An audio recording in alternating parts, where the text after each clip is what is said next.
de forma general, es decir, estos son los procesos que son de a nivel macro, los más grandes, que traen como consecuencia o sí, como resultado los diferentes procesos que se van a dar, ¿sí? Ya los que van a ser considerados de manera completamente individual. Entonces, aquí estos procesos de formación pues van a ser muy, muy diversos. Solamente vamos a ver una pequeña parte, una muy pequeña parte de lo que en realidad ocurre en el suelo, ¿sí? Pero pues es simplemente para darnos una idea de todo lo que ocurre, de todos los fenómenos que se están presentando de manera diaria dentro de lo que es el ambiente edáfico.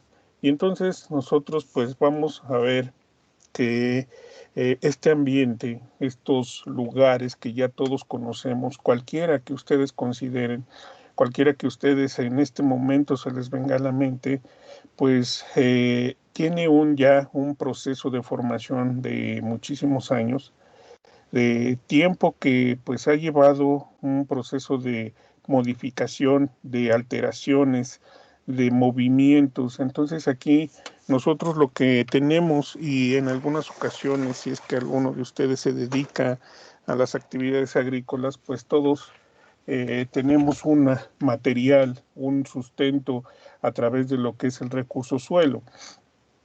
Y este suelo, como les digo, pues ha sido moldeado, ha sido formado por diferentes factores, por diferentes procesos, unos por periodos realmente muy, muy largos y otros por periodos todavía más cortos.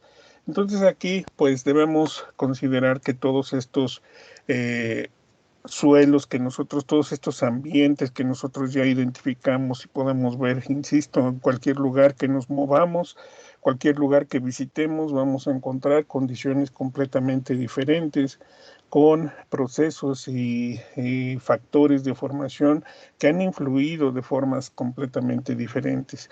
Entonces, cuando nosotros hablamos de estos procesos de formación, y de estos factores de formación, pues se habla de que son o se consideran como modelos que pueden entonces dar origen a lo que, insisto, o en este momento nosotros podemos observar.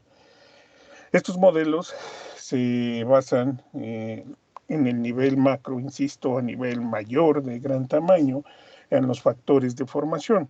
¿Cuáles son los factores de formación? Ya los conocemos: la roca, el clima, los organismos, la fisiografía y el tiempo.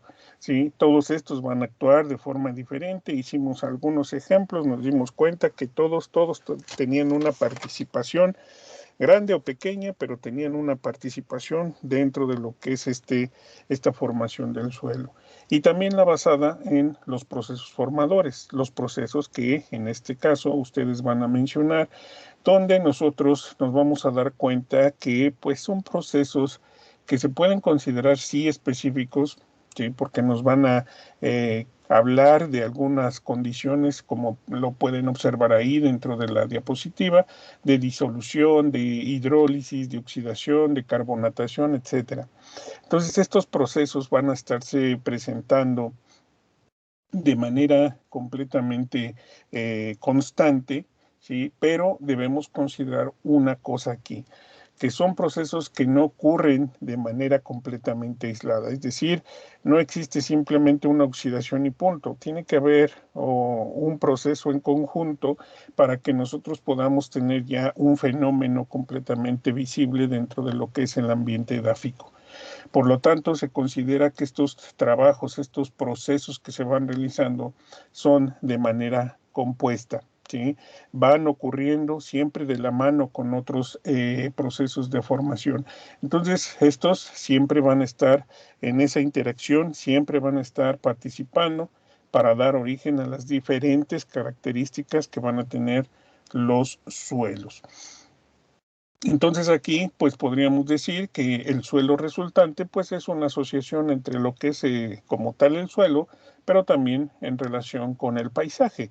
El paisaje es el que va a indicarnos cómo van a ser, cuáles van a ser las características de todos estos materiales que nosotros, insisto, podemos manejar, podemos manipular en la actualidad. Todo esto es gracias a lo que se le conoce como la meteorización. Esta meteorización nosotros la vamos a tener todo el tiempo está ocurriendo, todo el tiempo está sucediendo un proceso de meteorización, ¿sí? Este proceso no se detiene. La meteorización entonces se define como la transformación parcial o total, isovolúmica o no, de las rocas y de los minerales in situ o transportados, depositados y formando los llamados suelos fósiles. Entonces, ¿quiénes son o qué factores provocan esta meteorización? Pues todos los factores que se encuentran en la atmósfera, ¿sí? Esto nos va a provocar entonces que estos materiales, ustedes pueden ver la imagen, era una roca de gran tamaño, se puede observar que en la parte interna, ahí donde se puede observar la ruptura, en una de ellas se puede notar el color original de la roca y de manera externa se puede observar una coloración completamente distinta. Entonces, estas coloraciones nos indican que la roca pues ya ha tenido un proceso de meteorización bastante prolongado que ha provocado que se presenten algunos fenómenos, como en este caso podemos notarlo, la oxidación. Esta oxidación nos va a permitir entonces ese desgaste constante de lo que es este material rocoso. Por lo tanto, al momento de que nosotros estamos considerando todos estos factores, van a provocar, como les digo, el proceso de ruptura, de fractura de las rocas. Ahí nos dice isovolúmica o no. Puede ser entonces que la roca cambie de volumen, como en este caso en la imagen que estamos viendo, ¿sí? O simple y sencillamente tenga un proceso de oxidación superficial, ¿sí? Pero no modifique drásticamente su volumen. Si esta roca permaneciera todavía unida, tendría un volumen, pero como ya se fracturó, ya se dividió, entonces el volumen se modificó. Tenemos dos fragmentos completamente diferentes, con volúmenes menores, lógicamente, porque ya hubo una fractura, una división. Entonces podemos tener ese tipo de fenómenos de que la roca se fracture o simple y sencillamente permanezca unida, pero con el proceso constante de meteorización. No sé si tengan alguna duda, alguna pregunta. ¿Está todo claro? Sí, profe. Ok. Entonces, vamos a tener diferentes tipos de meteorización. Este esquema ya lo habíamos visto, ya vimos que todo lo que ocurre dentro de la roca pues es de manera constante, se va modificando y va obteniéndose diferentes materiales que van a ser directamente dentro de lo que es la formación del suelo. Ahí van a dar todos esos productos de lo que es la meteorización. Esta meteorización, insisto, no se detiene, en todo momento está ocurriendo. No hay una condición de que se detenga, ¿sí? En todo momento está ocurriendo más rápido, más lento, pero todo momento ocurre. La meteorización se va a dividir en tres tipos: una meteorización física, una meteorización geoquímica y una meteorización biológica. Dentro de todos estos procesos de meteorización, entonces vamos a ver que la física es una de las que debe ocurrir de manera importante. ¿Por qué? O de considerarse de manera importante. ¿Por qué? Porque esta es la que reduce el tamaño de los materiales. Ya veíamos en la imagen anterior una roca de gran tamaño, una roca de un volumen bastante grande, pero que se dividió. Y debemos considerar que cuando nosotros tenemos una meteorización de este tipo, donde el material simple y sencillamente va disminuyendo su volumen, vamos teniendo todo esto que le llamamos el regolito, ¿sí? Donde estamos hablando de partículas tipo arena, tipo guijarro, tipo piedra, ¿sí? En su conjunto, pues vamos a tener que son materiales un poco, bueno, no un poco, mucho más fáciles de meteorizar. ¿Por qué? Porque disminuye su tamaño, pero aumenta su superficie de ataque. Es decir, una roca que tuviéramos así de gran tamaño, pues simplemente es esa roca, ese espacio, lo que se va a ser atacado, ¿sí? El cuerpo como tal de esa roca.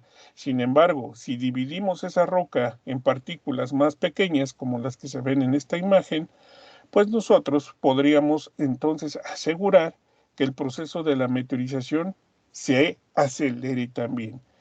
Entre más pequeñas son las partículas de roca, son más fáciles entonces de meteorizar. Más rápido va a ser entonces el proceso de la meteorización. Este proceso de meteorización entonces puede o debe implica un nivel de importancia bastante grande para que nosotros podamos considerar que estas rocas, estos materiales, ya sea ígneos, sedimentarios o metamórficos, pues tengan un proceso más acelerado en esta formación del suelo. Una vez que tenemos este proceso, pues pueden venir los otros dos procesos de meteorización, que es una meteorización geoquímica o química, que le llaman algunos libros simplemente como química. En este caso, simple y sencillamente, el agua y el aire van a provocar algunos procesos de descomposición, de destrucción, de meteorización de esta roca. Ustedes pueden observar aquí este material que es una piedra pómez de color amarillento que pues al tener esas coloraciones, ¿sí? Ya tenemos una idea de que está ocurriendo una meteorización geoquímica. No hay intervención de organismos, no hay intervención ni siquiera de materia orgánica, es simplemente que el agua, insisto, el agua y el aire están provocando que este material se vaya meteorizando. Al mismo tiempo, al irse meteorizando, al estarse oxidando de manera constante, estamos provocando que este material se vaya debilitando, ¿sí? Esta piedra entonces, este pedazo, este fragmento de roca, puede entonces con mayor facilidad, por cualquier causa, por cualquier presión que se pueda dar en algún momento, este material va a ser más fácil de disgregar, de romper, ¿sí? Estos materiales entonces van a tener una debilidad, un debilitamiento simplemente por un proceso que incluye algunas reacciones químicas, como por ejemplo alguna oxidación, una hidratación, y por lo tanto van a ir debilitándose, la meteorización es constante y va facilitando entonces su proceso también de fractura, disminuyen más rápidamente su tamaño. Coloco esta piedra pómez porque esta piedra es más fácil de identificar, la tenemos comúnmente, la conocemos de manera común y si nosotros la conocemos de manera pura, la vamos a identificar porque es completamente blanca, muy, muy clara, muy limpia en ese sentido. Nada más podemos observar algunos cristales, pero es completamente blanca. Debido a esas condiciones que tiene de ser muy porosa, de tener una estructura riolítica, pues tiene la facilidad entonces de que el agua y el aire puedan penetrar, puedan entonces provocar un aceleramiento en lo que es el proceso de oxidación y entonces dar como resultado una meteorización constante, ¿sí? Estos materiales entonces, conforme van provocándose este proceso de meteorización química, van cambiando de color, ¿sí? Va a tener estas tonalidades como las que se pueden ver en la imagen, amarillentas, incluso ya cuando estamos hablando de un proceso de meteorización geoquímica bastante acelerado, puede tomar coloraciones, insisto, incluso rosas o rojizas, ¿sí? Ese ya es un nivel realmente muy, muy avanzado de meteorización, donde simplemente ejercer una presión con nuestras manos puede provocar que ese material rápidamente se fracture incluso se disgregue, se separe en pequeñas partículas todavía más pequeñas. Entonces aquí nosotros vamos a tener ese ejemplo que, insisto, es el más común que nosotros podemos observar con lo que es la piedra pómez. Cuanto más clara, mayor pureza; cuanto más amarillenta, incluso rosa o rojiza, pues ya será un nivel de meteorización bastante avanzado. Y la meteorización biológica o bioquímica, donde también tenemos reacciones, pero sí tenemos la intervención de materia orgánica y de microorganismos, principalmente organismos que están viviendo en la superficie de estos materiales rocosos, como lo que ustedes pueden observar ahí en la imagen. Tenemos una roca cubierta completamente de musgo, y este musgo pues es un organismo, tiene vida, tiene actividad metabólica, y al mismo tiempo también está cumpliendo su ciclo de vida y está generando también materia orgánica.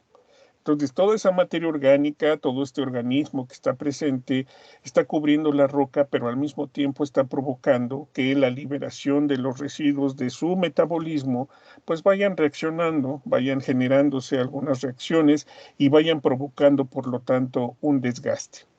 Ya les comentaba en algún momento, si nosotros hemos visto, hemos manipulado un poco de musgo, pues nos damos cuenta que tiene una película, una capa muy delgadita de suelo, ¿sí? Donde se sostiene precisamente este musgo. Y esta pequeña capa, pues es producto de esa actividad biológica que tienen. Al momento de estar viviendo, de estar generando residuos, provocando las reacciones químicas dentro de este mismo ambiente rocoso, vamos a provocar entonces que la roca vaya liberando gradualmente pequeñas cantidades de material. Entonces ese material pues queda atrapado por este mismo organismo que le sirve como sustrato, ¿sí? Entonces todo este material es producto de la meteorización, ¿sí? De la roca, ¿sí? Por procesos bioquímicos que ocurren durante el ciclo de vida del organismo. Van debilitando a la roca también, de manera gradual la van debilitando, en algún momento van a provocar que esta roca también pueda fracturarse, disminuya su tamaño y, como les digo, pues más pequeña, más fácil de atacar, más fácil de meteorizar. Entonces todos estos procesos van a estar ocurriendo de manera constante. Bueno, no mencioné, pero cuando hablo de la materia orgánica, cuando hablamos del proceso de descomposición de la materia orgánica, y ya lo veremos un poquito más adelante, también se generan una muy buena cantidad de sustancias que son corrosivas y que provocan también el proceso de meteorización. Entonces aquí hay una mayor intervención de lo que son los microorganismos. Estos microorganismos encargados de realizar la descomposición de esa materia orgánica. En esta serie de presentaciones por parte de ustedes, uno de ustedes nos va a hablar precisamente de este proceso que es la descomposición y que va a dar origen a unas condiciones muy específicas. Pero al mismo tiempo esas condiciones están dando o están provocando que el material que está alrededor, el material mineral, fragmentos de roca que estén presentes dentro del ambiente donde se está realizando ese proceso de descomposición, vayan desgastándose, vayan meteorizándose por todas esas reacciones que van ocurriendo durante este proceso de descomposición de la materia orgánica. Entonces, son los procesos que vamos a estar de manera constante presentando, y esto, como les digo, es el inicio de todo lo que viene posteriormente, de todos esos procesos de los que ustedes nos van a hablar, para que se den finalmente características muy definidas del suelo a partir, insisto, de lo que es el ambiente. El ambiente tiene mucho que ver para determinar las propiedades que va a presentar un lugar dentro de lo que es su ambiente edáfico. No sé si tengan alguna duda hasta aquí, alguna pregunta. Profesor, Sí, ¿puede haber 3 tipos de meteorización en una roca? ¿puede haber los 3 tipos de meteorización? Sí. No estoy, bueno, a lo mejor los vi de manera aislada, pero sí puede ocurrir los 3 tipos de meteorización. Incluso cuando estamos hablando de esas rocas que están cubiertas de musgo, como les dije, el proceso puede provocar un debilitamiento, ¿sí? Este debilitamiento, pues entonces va a provocar que la roca se fracture, simple y sencillamente se fracture. Entonces, al fracturarse tenemos una meteorización física, ¿sí? El proceso continúa, tenemos reacciones químicas, ¿sí? Dentro de lo que es la parte donde no está siendo habitada por el organismo o por organismos, puede continuar también un proceso de meteorización por actividad del agua y del aire nada más. Entonces, sí se pueden presentar los tres al mismo tiempo, ¿sí? Pero yo los tomé de manera aislada para poder diferenciarlos nada más. Pero sí se pueden presentar. Ok, gracias. ¿Algo más? Muy bien. Entonces, pues vamos a dar inicio. Ustedes me dicen, voy en orden como los establecí o ustedes van tomando participación, como gusten. Ustedes hablen, por favor.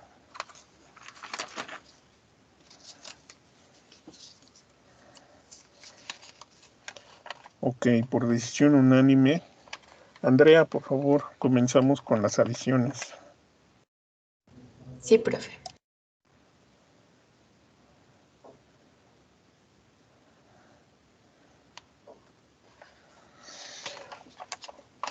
Nos vamos a dar cuenta que estos temas no van a tener, bueno, en algunos casos sí hay relación, en otros no, ¿sí? Pero por eso les preguntaba si querían participar de manera ahí desordenada, porque no hay una relación directa entre cada una de ellas, por lo que pues podría realizarse de manera aleatoria.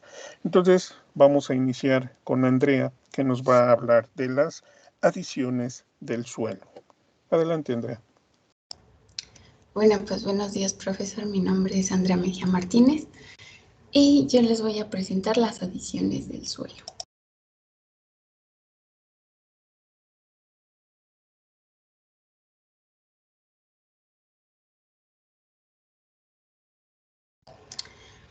Ok, bueno, pues tenemos que la adición, bueno, va a ser una adición, una ganancia o una camada. Este proceso de formación nos va a ayudar a que se haga un enriquecimiento del suelo, en donde podríamos definir enriquecimiento como la adición de materiales a un suelo, que ahorita vamos a ver qué tipo de materiales. La acumulación como las adiciones eólicas, hidrológicas de partículas o minerales a la superficie de nuestro suelo, y la camada es la acumulación en la superficie del suelo de desechos orgánicos a una profundidad no mayor a 30 centímetros. Y bueno, tenemos que esta adición va a proceder del agua, que bueno, la recibimos por parte de la lluvia, y sucede este proceso bueno, que ya conocemos del agua, en donde pues hay una evaporación, una transpiración, y bueno, después tenemos los sólidos transportados por el viento, que tenemos una imagen muy clara en donde hay un sustrato móvil y con ayuda del viento vamos a lograr que estas partículas, que estas pequeñas piedras lleguen a nuestro suelo.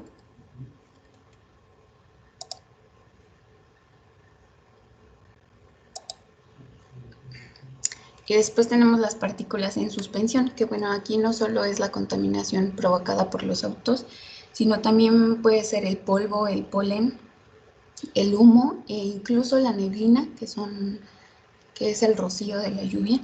También lo tenemos como una partícula en suspensión, además del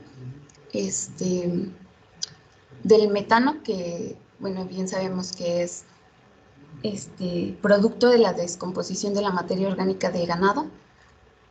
Y bueno, esta partícula también la tenemos en adición a nuestro suelo, además de los restos de plantas y animales que bien conocemos que son derivadas de raíces y hojarascas pues de los árboles. en donde bueno, el árbol crece y desecha la hojarasca y bueno, ahí mueren dentro del suelo y son descompuestos por los microorganismos que después se van a convertir en nutrientes para nuestro mismo suelo.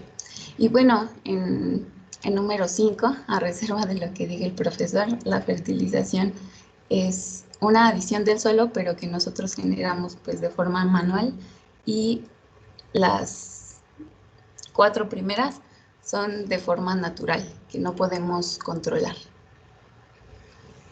Y bueno, esos serían todos, son las únicas 5 que encontré. No quites tu presentación, por favor. Okay. Si nosotros podemos notar, por favor, regrésale. Sí. Ahí. Una pequeña distracción de la compañera, porque en el número 2, si se dan cuenta, hay un pececito ahí. Entonces, eso está representando no el viento, sino el agua. Entonces, nosotros podemos observar que hay en los cuerpos de agua en movimiento, ríos, tenemos en muchas ocasiones, no se puede notar, en algunos casos es completamente visible, el agua viene completamente turbia, ¿sí? Muy turbia. Entonces, eso significa que hay partículas en suspensión. ¿Sí? Entonces, todas esas partículas en suspensión no significa que van a estar moviéndose todo el tiempo, en su totalidad. Algunas sí van a llegar hasta donde descargue ese cuerpo de agua, es decir, hasta un mar o hasta un lago. Pero parte de todas esas partículas que están suspendidas, ¿sí? Y las que están en movimiento, lo que dice ahí en transporte por rodadura o arrastradas, van a depositarse en zonas también que no es precisamente el fin de ese cuerpo de agua, sino porque también tenemos ese movimiento que ocurre en los mares de alta y baja de marea, también ocurre dentro de estos cuerpos de agua. Tenemos un ensanchamiento y una reducción de ese cuerpo de agua, y eso va a provocar que muchas de esas partículas que están en movimiento se vayan depositando en otras zonas completamente diferentes. ¿Sí? Entonces, ahí también tenemos una ganancia por el material. Entonces, este movimiento es cuando estamos hablando de cuerpos de agua que están moviéndose de manera constante.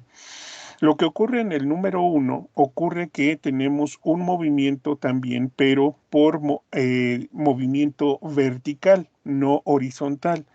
Este movimiento vertical entonces va a provocar que se vayan acumulando partículas, que se vayan moviendo, vayan siendo arrastradas a diferentes capas del suelo. Entonces, ¿tenemos una ganancia? Sí, sí la tenemos, pero porque el agua se va a mover hasta lo que son los cuerpos de agua subterráneos. ¿Sí? Entonces, estos cuerpos de agua van a ir nutriéndose con el agua, pero al mismo tiempo el suelo va a ir ganando algunos materiales que han sido arrastrados por este líquido.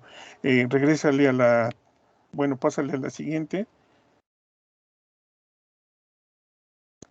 Y dentro de lo que son las partículas en suspensión, ahora sí, en este caso estaríamos hablando tanto de los contaminantes como de las partículas que también son arrastradas por el viento y depositadas en zonas completamente diferentes. Los restos de vegetales y animales, ya sabemos, toda la materia orgánica que se va ganando en el suelo, pues es una adición. Y el de los fertilizantes sí lo podemos considerar, pero recuerden que una adición de fertilizantes no es un proceso de formación del suelo. Recordemos, no recuerdo si se los comenté a ustedes, creo que no, pero cuando hablé, por ejemplo, de organismos dentro de los factores de formación, en ningún momento mencioné al ser humano. ¿Y por qué no mencioné al ser humano? ¿Porque se me olvidó? No, no se me olvidó. Simplemente que el ser humano no participa en la formación del suelo.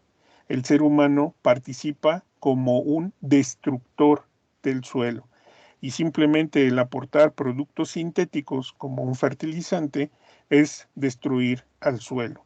Yo sé que algunos autores sí reconocen este tipo de adiciones, ¿sí? Como un proceso de formación, pero no se podría considerar. ¿De acuerdo? Entonces, todo lo que tenga que ver con el ser humano está más enfocado en la degradación y no en un proceso de formación. Pero Muy bien, nada más hay unas pequeñas confusiones, pero lo importante es que podamos aclararlas. No sé si tengan alguna duda sobre esta adición. Por favor. ¿Nada? Muy bien. ¿Sí? No, decía que no, ninguna.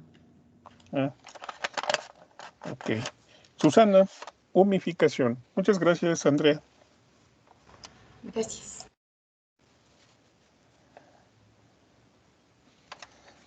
Sí, profe, voy.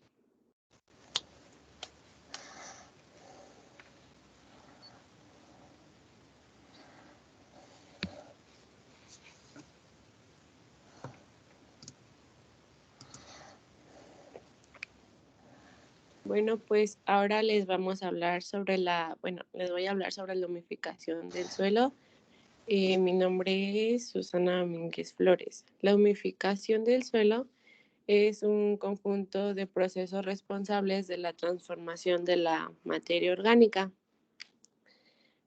Asimismo, la acumulación de la materia orgánica en el suelo es lo que lleva a la humificación, mientras que la mineralización conduce a su destrucción. La transformación de esta puede llegar a la destrucción total de los compuestos orgánicos, dando lugar a los productos inorgánicos sencillos como es el dióxido de carbono, el amoníaco y el agua. Este secuestra el carbono y disminuye la emisión del dióxido de carbono, con lo que es un proceso óptimo desde el punto de vista de la sostenibilidad. Existe una microfauna, como ya no lo había comentado el profe, compuesta por protozoos, arácnidos, gusanos, etcétera, así como unos seres vivos superiores, tales como lo había comentado de las raíces, plantas, de ciertos animalitos que se encuentran ahí. Y todo esto es el proceso de la formación del humus. Los restos orgánicos que no se mineralizan directamente, sino que se van transformando en compuestos orgánicos cada vez más sencillos, hasta convertirse en moléculas inorgánicas. El conjunto de compuestos húmicos forma el humus de color negro. Existen dos tipos, el joven y el elaborado. El joven es el recién formado, posee un menor grado de polimerización y está compuesto por ácidos fúlvicos y húmicos, que son los compuestos que podemos distinguir en los rasgos de los organismos de los que se producen. Y el elaborado son restos orgánicos por organismos y microorganismos descomponedores, tales como son los hongos y bacterias. Este proceso tiene una gran cantidad de carbono y presenta un color negro y tiene un carácter ácido y se denomina ácidos húmicos. La humificación se produce de los restos orgánicos y estos producen el humus joven y el humus elaborado. Después de ya se produce la mineralización. Ahora los procesos de humificación. La humificación se basa en dos procesos. El primero es la neoformación y el segundo es por herencia. El de neoformación es la descomposición de residuos vegetales que lleva consigo la materia orgánica cuando ésta se degrada y asimismo transformando en pequeñas moléculas con fracciones solubles en aguas. Se encuentran en las huminas de insolubilización extraíbles de naturaleza comparable a la de los ácidos fúlvicos y húmicos, pero irreversiblemente ligada a la fracción mineral por medio de los enlaces que solo pueden ser destruidos en un laboratorio por medio de agentes químicos. Al finalizar esto, obtenemos un residuo que se denomina humina y es no extraíble. por herencia es un proceso más lento que el anterior. Este está constituido por partículas de densidad menor de 1.8 gramos sobre centímetros cúbicos. Es mayoritaria en aquellos suelos que tienen una vegetación difícil y la fracción de esta, que es heredada, se encuentra débilmente ligada a la fracción de la arcilla de los suelos mediante enlaces lábiles que se resisten de la fracción agitada. Asimismo, ambos procesos tienen una duración de incluso años. Se podría decir que son muy lentos debido a que son transformaciones ocurridas como consecuencia de intervenciones ya sea de tipo biológico, climático, mecánico, físico y también podría ser químico. Todo esto va asociado del tipo del suelo con el que vayamos a trabajar. Los ácidos fúlvicos son una serie de componentes sólidos o semisólidos amorfos de color amarillento y naturaleza coloidal. Y los ácidos húmicos se presentan como sólidos amorfos de color marrón oscuro.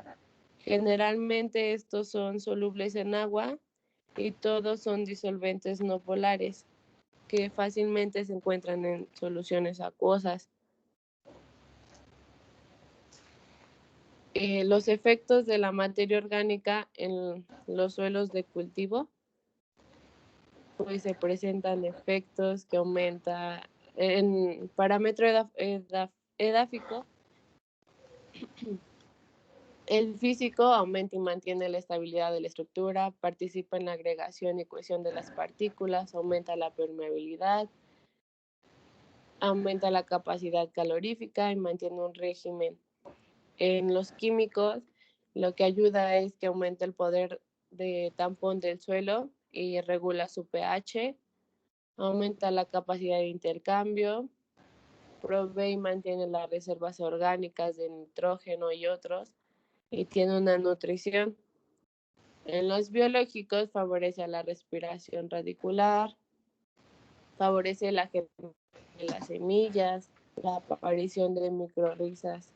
Y esta es una imagen que encontré en internet, en un documento de PDF de un libro que habían hecho, y dice que la materia orgánica fresca es la simplificación biológica en las reacciones bioquímicas resistentes y polimerización, que en eso se forma el humus, que son macromoléculas más o menos policondensadas.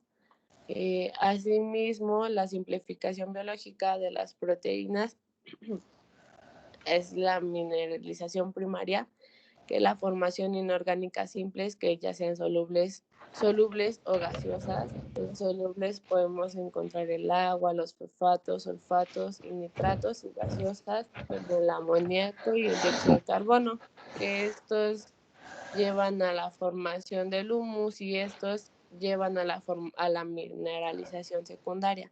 Aquí no sé si usted pueda o si esté bien la imagen que encontré, profe, y creo que ya sería todo.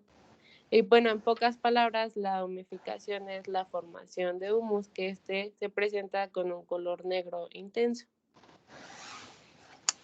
Muy bien, una información bastante completa, ¿sí? Es realmente un tema muy, muy amplio. La compañera hizo un resumen muy bueno. ¿Dudas?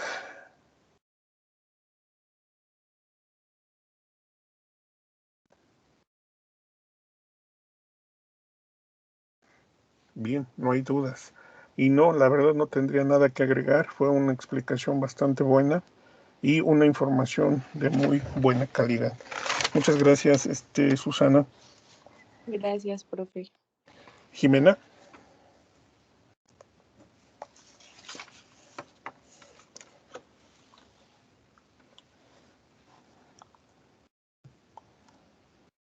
Jimena Lilian o mi otra compañera, perdón, profe. Jimena, que nos va a hablar de dafoturbación. Okay. No, profe, a mí me había dicho mineralización. No tengo ese tema de mineralización. tengo edafoturbación. No, profe, sí, pues de hecho le había preguntado y me había dicho que era mineralización. No, en la otra Jimena tengo melanización. Melanización. Y la primera Jimena era edafoturbación.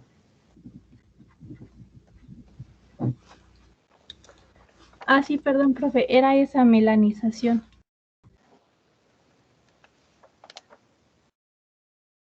Entonces, ¿a quién le tocó melanización? ¿A Jimena Lilian?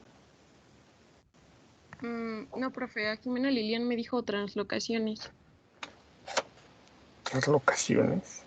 Ujú. A Jimena Lilian. Sí, profe. ¿Cuántas Jimenas tenemos en este grupo? ¿2 o Sí, 3? creo que son los dos. Entonces, Jimena García debe tener edafoturbación.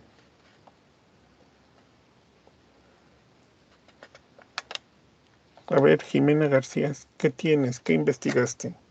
Pues había dicho lo de la melanización, pero si quiere igual la puedo presentar. Si me da unos 15 minutos la presento esa, en lo que busco información.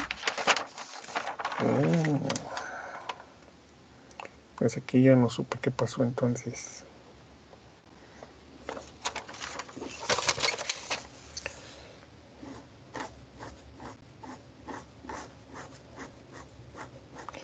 Y en la edafoturbación ya le habíamos comentado en algún momento sobre lo que era el movimiento simplemente del suelo, la mezcla del suelo provocada principalmente por organismos, ¿sí?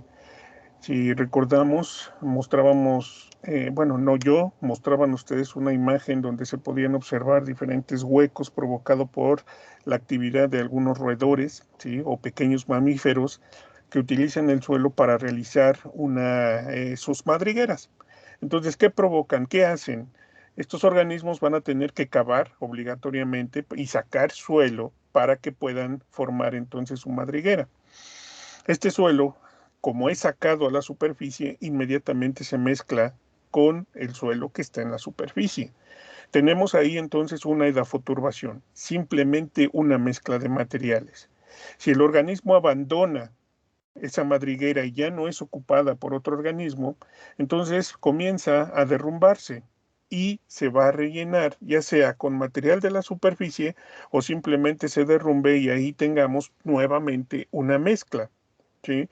Entonces, en ese caso estamos hablando también de un proceso de edafoturbación, cuando es abandonado el sitio y entra material o simplemente hay derrumbe del material interno.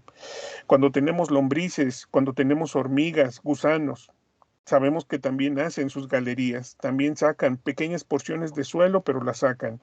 Entonces ese suelo va a quedar en la superficie y por lo tanto puede ser meteorizado o mezclado con el suelo de la superficie. Las lombrices constantemente están mezclando suelo conforme se van moviendo dentro de un ambiente. Nada más que aquí para la actividad de este tipo de organismos como las lombrices, sí es muy indispensable también la presencia de materia orgánica, porque si el ambiente es pobre en materia orgánica, la lombriz pues no va a tener alimento suficiente, simple y sencillamente va a haber ausencia de este tipo de organismos y no puede ocurrir este tipo de fenómenos. Entonces, la edafoturbación simplemente vamos a considerarlo como una mezcla de materiales, ¿sí? De diferentes horizontes de suelo. Eso sería, de forma general, entonces, la edafoturbación. Vamos con Carlos Ariel, que nos va a hablar de la rubefacción.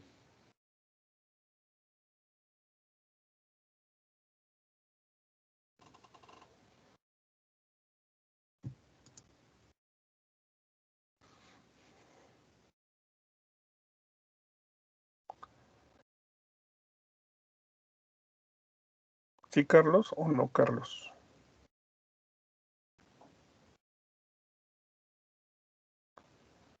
Desapareció Carlos. La rubefacción va a ser el proceso por el cual el suelo, ¿sí?, va a tomar una coloración roja. Cuando nosotros entonces encontramos un suelo de color rojo, estamos hablando de que este suelo ha sufrido un proceso de rubefacción. Esta rubefacción entonces va a ocurrir cuando tenemos un proceso de oxidación del hierro. Este hierro entonces va a comenzar esa oxidación y va a generar cambios en las tonalidades del suelo, llegando a colores muy, muy rojos. Pero aquí no es nada más que esté presente el hierro. Es además que este elemento se oxide. Y en cualquier ambiente se puede oxidar el hierro, estoy de acuerdo. Pero para que alcance los colores rojos, ¿sí? Para tener un suelo rojo como tal, es indispensable la presencia de temperaturas elevadas y de agua. Por lo tanto, el proceso de la rubefacción es común en zonas tropicales, donde se tienen precipitaciones de más de 1000 milímetros y temperaturas medias en promedio a los 25 grados centígrados. Entonces, esas son las condiciones para que se dé un proceso de rubefacción, ¿sí? No es común, no es factible que se forme un suelo rojo, que se dé un proceso de rubefacción cuando estamos hablando de condiciones de temperaturas bajas o templadas, ¿sí? Ya ni se diga en condiciones climáticas frías, ahí sí no habría ninguna posibilidad de que se formara un suelo rojo. ¿Se va a oxidar el hierro? Sí, sí se oxida, pero no va a tomar esas tonalidades rojizas, ¿sí? En ese caso estaríamos hablando de un suelo netamente rojo, para que podamos considerarlo como un proceso de rubefacción.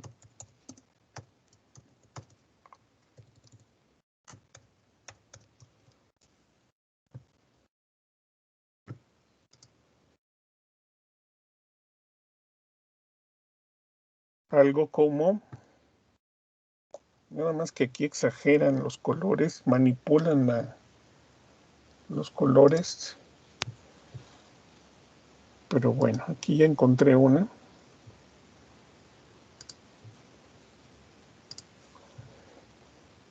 Estas son las tonalidades que tomarían entonces los suelos de color rojo. Y es cuando hablamos de un proceso de rubefacción, ¿sí? Estas son las tonalidades, e insisto, estas tonalidades se dan en condiciones tropicales. Alta humedad, alta temperatura, ¿sí? Y no es más que la oxidación del hierro. ¿De acuerdo? Muy bien. Entonces, continuamos con César, que nos va a hablar de la brunificación.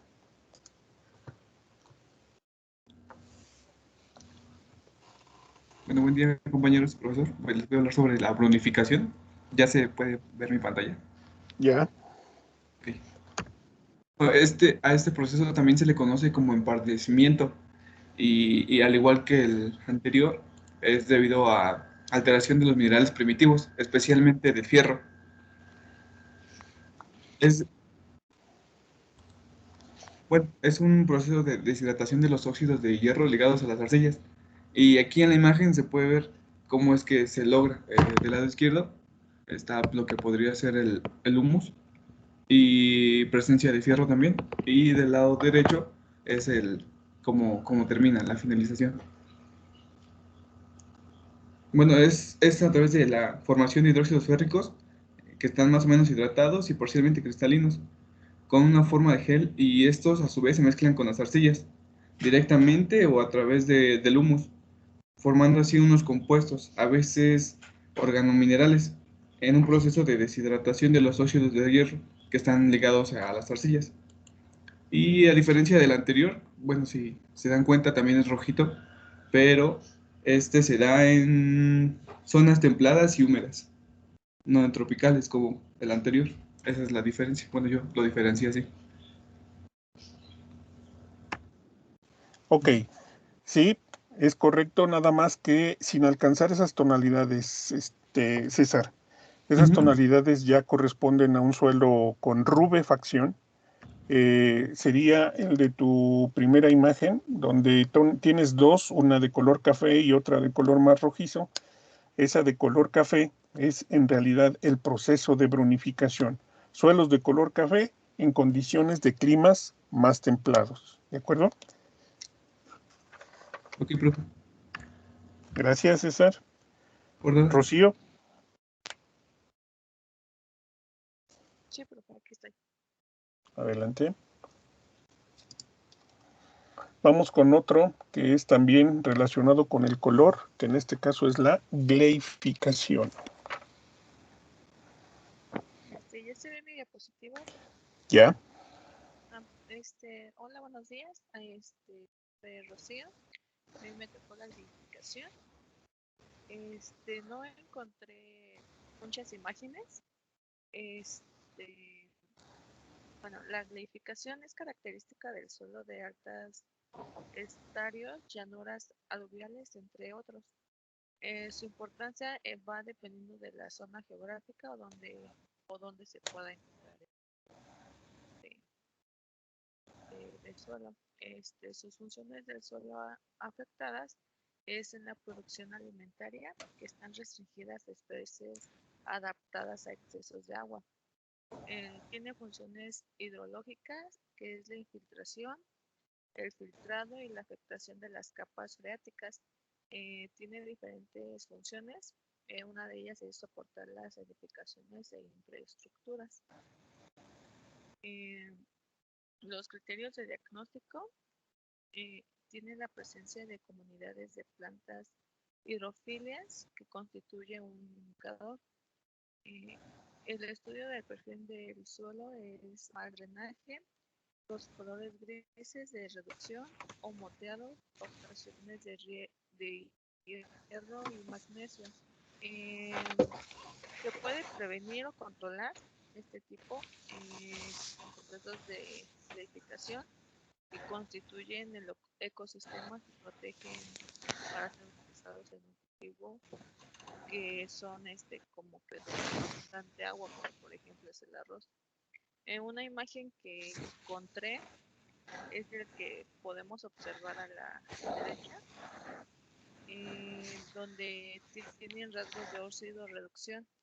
No sé si se logra a ver, pero son como los puntitos o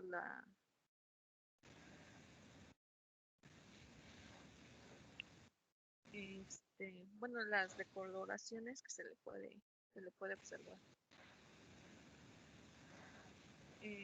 La gleificación es la saturación del suelo por capa de agua sin oxígeno que provoca la reducción del hierro. Hay dos tipos, que es la pseudoglificación, que es la hidrofismo temporal en la fase de encharcamiento del hierro. Se moviliza en la fase, se seca, se oxida y se precipita en formaciones concreciones. Y la glificación, que es el hidrofismo permanente, en donde el hierro se reduce totalmente y da color verdoso, como el que podemos observar en la imagen. Este color que parecieran como algas o como algún tipo de especie de planta, más bien es lo que lo caracteriza a este tipo de glificación. La glificación es el proceso que involucra algunas características de los suelos. Tiene como consecuencia la eliminación de hierro de forma reducida asociada a la hidroformia. En gran parte del año se pueden encontrar, pero solamente donde hay suelos saturados, que son en condiciones anaerobias. Y solamente se agrupan en los subórdenes ACO de todos los órdenes, menos la aridosales. Yo encontré que estos subórdenes son dependiendo de la clasificación que ya, que ya existe. Ya es como, pues, cuando, bueno, es como la clasificación del estudio de los suelos, bueno, y de los grupos edáficos, perdón. Se tienen dos tipos de suelos afectados por la hidromorfia, pero no sé, profe, si debo de explicar esta diapositiva. Es como para completar lo anterior. Pues es que ya lo mencionaste, puedes ya obviarlo. No estamos entrando tanto a detalle. Si gustas brincarlo, no hay problema, porque ya lo mencionaste. Sí, eso ya sería todo. Ok, encontré mucha información ni muchas imágenes, y sí estuve buscando, pero no encontré muchas. muy bien. Entonces aquí tenemos suelos de color. Bueno, ahorita no hablemos del color, hablemos más bien del proceso de formación. Estos suelos se van a formar en ambientes ya sea parcialmente saturados de agua, es decir, que solamente por temporadas tengan agua, o en ambientes completamente saturados de agua. Estos suelos se van a caracterizar por colores grisáceos, azules o verdes. Esto depende también del lugar de donde se estén presentando, como ya veremos más adelante con otros procesos que tienen que ver con esta gleificación, pero aquí simplemente debemos recordar que el hierro no se oxida, se reduce y por lo tanto viene la formación de estas tonalidades, insisto, grises, azules o verdes, como ya lo mencionó la compañera, ¿sí? Entonces, estos son los suelos también llamados hidromorfos, que se forman en presencia de agua, de saturación de agua. Bien, gracias, Rocío. Y vamos con Evelyn.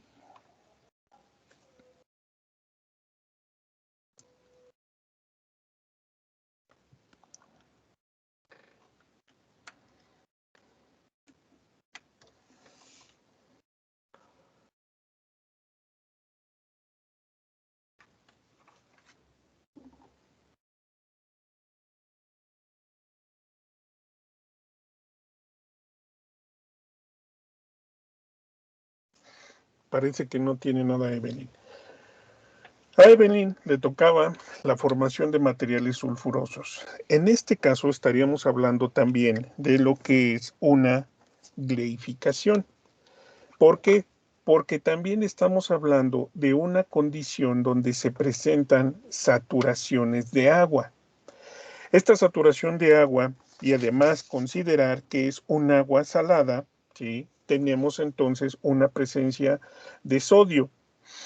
Pero además no se va a dar simplemente con que haya presencia de sodio, que haya agua, sino también que tengamos un material específico que va a dar origen al proceso de formación del sulfuro, que es la pirita, ¿sí?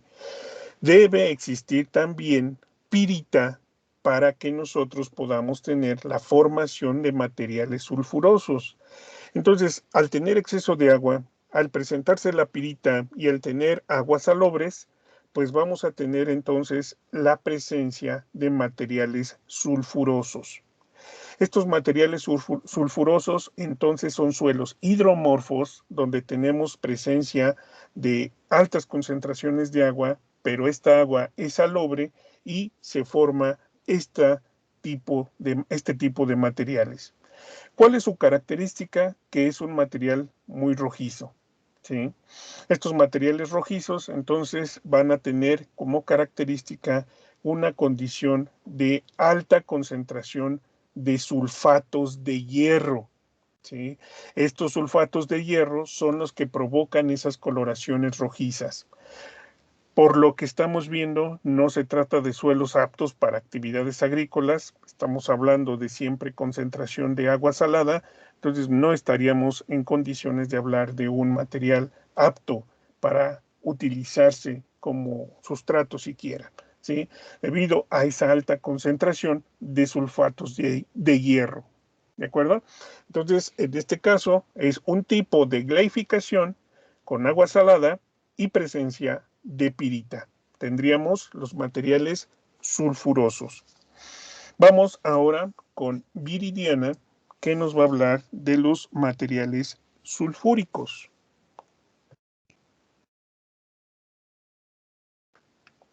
Sí, profe, buenos días. Buenos ¿Saben días. que me van a ayudar a compartir pantalla? Entonces, un momentito, por favor.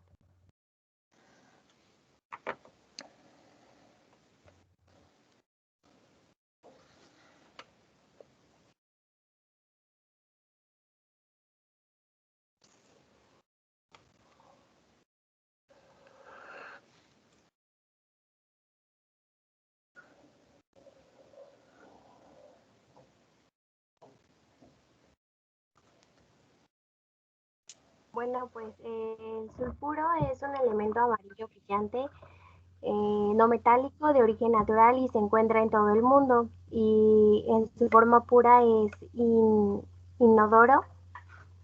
También es la principal fuente de ácido sulfúrico y sin duda pues y sin duda este es el elemento químico más ampliamente utilizado en el mundo. El ácido sulfúrico es un compuesto químico extremadamente corrosivo cuya fórmula es H2SO4 y como pues ya lo había mencionado ahorita es el compuesto que más se utiliza en el mundo. Este posee numerosas aplicaciones en la industria, pero alrededor del 60% de la producción total de ácido sulfúrico se emplea en la obtención de fertilizantes y se utiliza para la producción de ácido fosfórico, que a su vez se utiliza para fabricar materiales fertilizantes como fosfato triple y fosfato de mono y diamonio.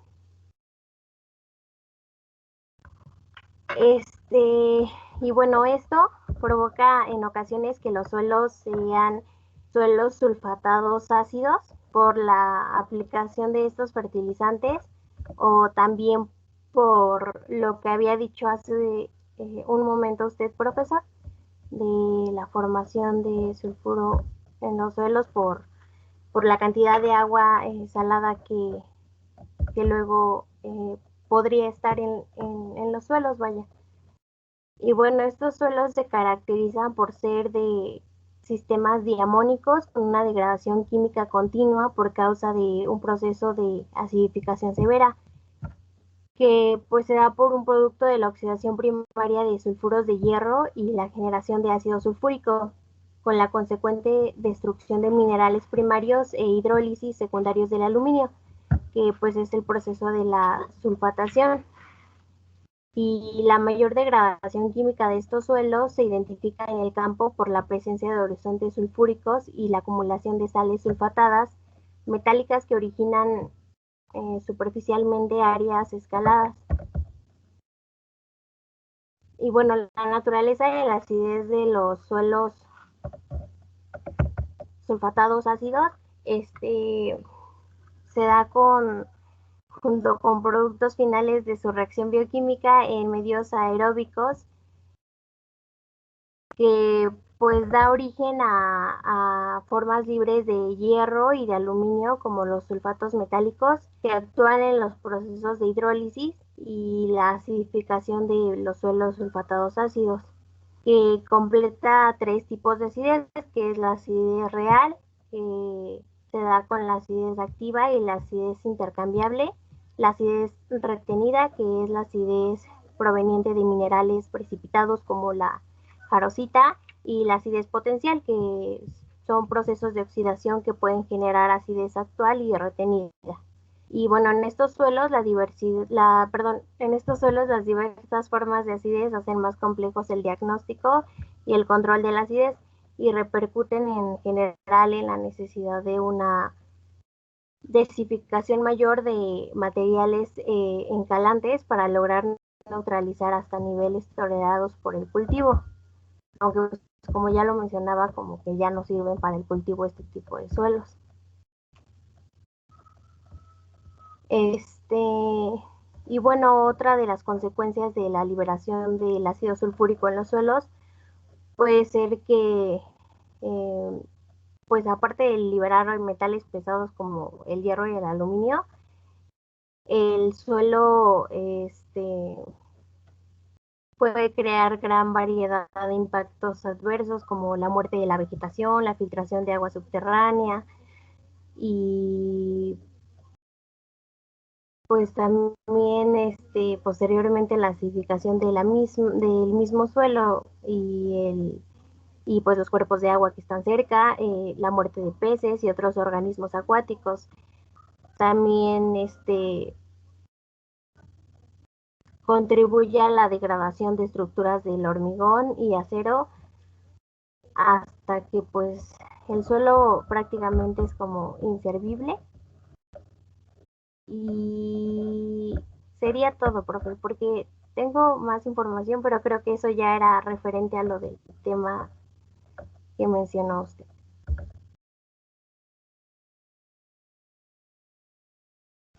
Ok, entonces ya tenemos ahora, ya vimos los sulfurosos, pero llegamos a los sulfúricos donde se presenta exactamente este elemento, el ácido sulfúrico, que provoca que sean ambientes sumamente ácidos, como ya nos comentó la compañera, ¿sí? Entonces sería también un tipo de gleificación.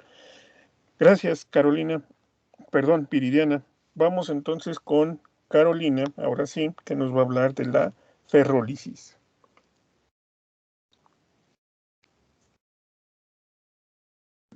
Sí, permítame un momento, por favor.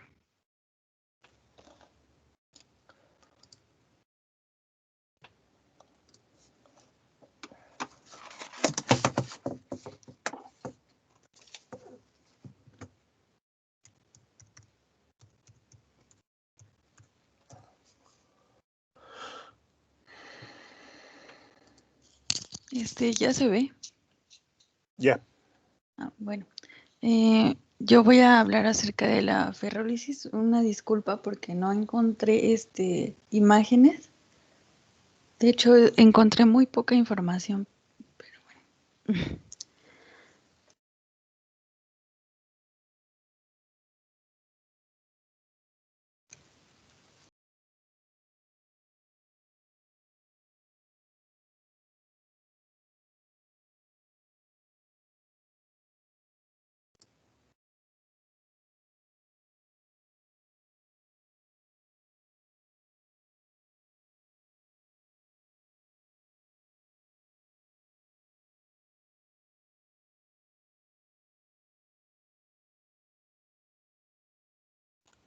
Compañera, si estás hablando, tienes apagado tu micrófono.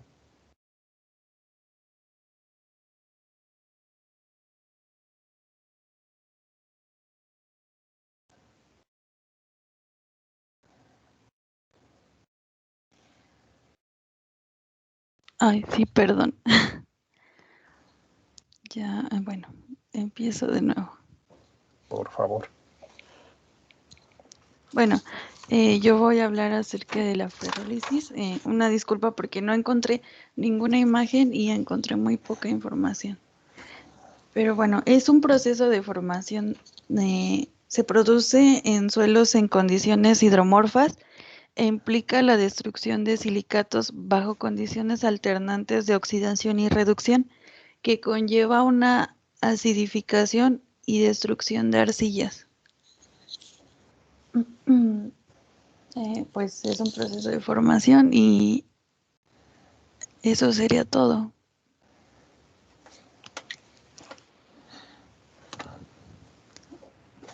Ok, entonces la ferrólisis nosotros la vamos a encontrar otra vez. Es un proceso que está involucrando a una gleificación debido a que se va a dar un proceso de oxidación y reducción del hierro, pero además del manganeso. Esto va a provocar que se formen dentro de los horizontes, ¿sí? No se va a formar de manera superficial. Comúnmente lo encontramos en el interior como un horizonte más, un horizonte de coloraciones rojizas, ¿sí? Entonces aquí tenemos que debajo de ese horizonte rojizo vamos a tener comúnmente un horizonte muy rico, ya sea en arcilla o en materia orgánica, que impide el movimiento del agua, provocando que quede por un periodo muy prolongado. Y al estar presente por un periodo muy prolongado esa agua, entonces en el suelo va a ocurrir ese proceso, como se mencionaba, de oxidación y reducción. No hay una coloración roja netamente debido a que no es completamente oxidación, sino que tiene una coloración entre roja, amarillenta, rojiza, ¿sí? Debido a que existe también un proceso de reducción. Entonces, en esos casos tendríamos el fenómeno de la ferrólisis, que también es un proceso de gleificación por acumulación de agua en horizontes subsuperficiales. Bien, ahora vamos con lo que son los horizontes plácidos o formación de plácidos, que nos va a hablar Germain. Sí, profe,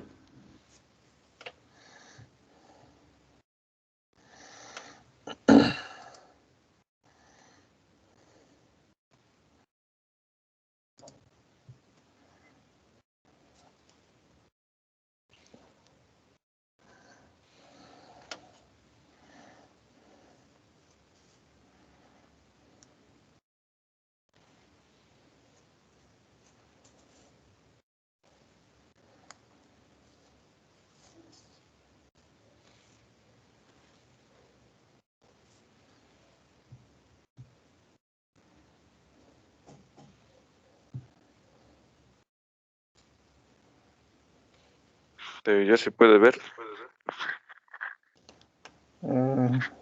Creo que iba apenas, todavía no se ve.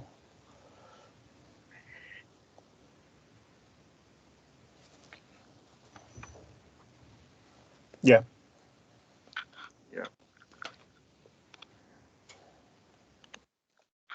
Bueno, yo voy a hablar de lo que es un horizonte plástico. El horizonte plástico es aquel horizonte que está continuamente cementado por una combinación de materia orgánica y aluminio con o sin hierro. Esta puede medir 1 centímetro o más de espesor y la cual está dentro de los 100 del metro de superficie de suelo. Estas fueron generadas por prácticas ancestrales de adición de materia orgánica y residuos cerámicos. La formación de este tipo de suelo se remonta a la edad de bronce en la zona de Europa septentrional. Y bueno, como características debe de tener lo siguiente, de cumplir con los siguientes requisitos. Este horizonte está cementado endurecido con aluminio, bueno, con mezclas de aluminio o hierro y manganeso, o materia orgánica con o sin otros agentes cementantes. Y debido a su continuidad lateral, las raíces pueden penetrar solo a lo largo de las fracturas verticales con un espaciamiento horizontal de 10 centímetros o más, por lo que a veces también en este suelo el desarrollo de las raíces de un cultivo es casi imposible por la dureza. Y el horizonte, como ya lo habíamos mencionado con anterior, puede tener un mínimo de 1 milímetro de espesor, y cuando está asociado con materiales espódicos es menor o igual a 25 milímetros de espesor. Y bueno, aquí se muestra aquí esta franjita, ¿no? Lo que abarca el horizonte plástico. Y bueno, casi la información que encontré de este horizonte fue un poco limitada, solamente encontré referencias de la zona de la península ibérica y de la zona del Mediterráneo. Y eso sería todo. Ok, entonces ahí tenemos el horizonte plástico, donde tenemos simplemente acumulación de materia orgánica, hierro, aluminio, manganeso y posteriormente una cementación. Como mencionaba el compañero también, podemos tener algunos materiales, fragmentos, como mencionaba ahí, de cerámica, pero también cuando se forman de manera natural, pues pueden ser fragmentos simplemente de roca. Entonces es un horizonte duro, endurecido por la cementación y por el proceso por la presencia, de la materia orgánica y de los diferentes elementos que les menciono. ¿De acuerdo? Entonces ahí tendríamos un horizonte plásico. Muy bien, gracias, Germain. Vamos con Carlos Alberto, que nos va a hablar de la maduración. Sí, profe.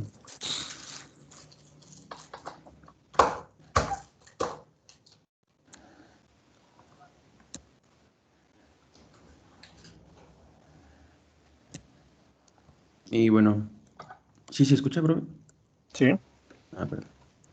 Bueno, la maduración del suelo, encontré que es un proceso propio de la edafogénesis, que es el avance en el origen de sus capas, permitido aparte de la meteorización de la roca. Y esta está caracterizada porque hay presencia de humus en ella, que es propia de la degradación de materia orgánica a partir de microorganismos descomponedores que descomponen la materia presente en la capa más elevada del suelo. Y pues bueno, esta maduración permite la presencia de comunidades biológicas complejas, microorganismos.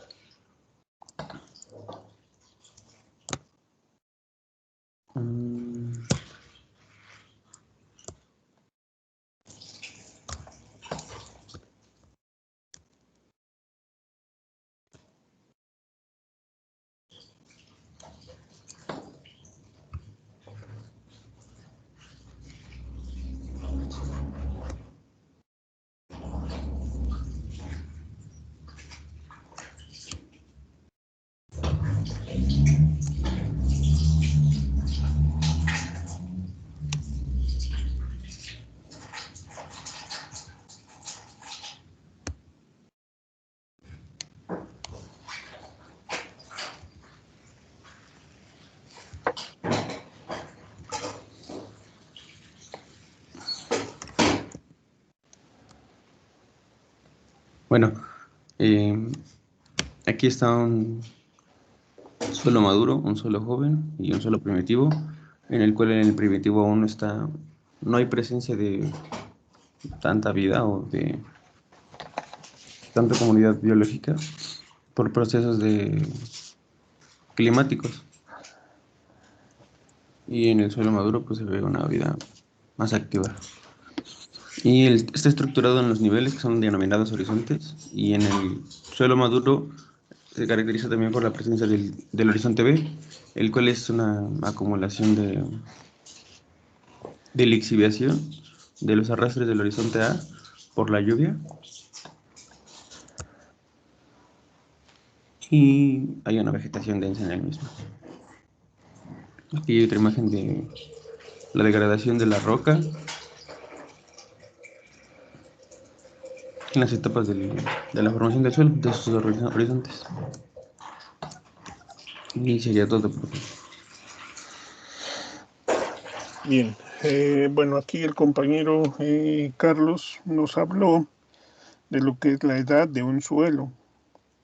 El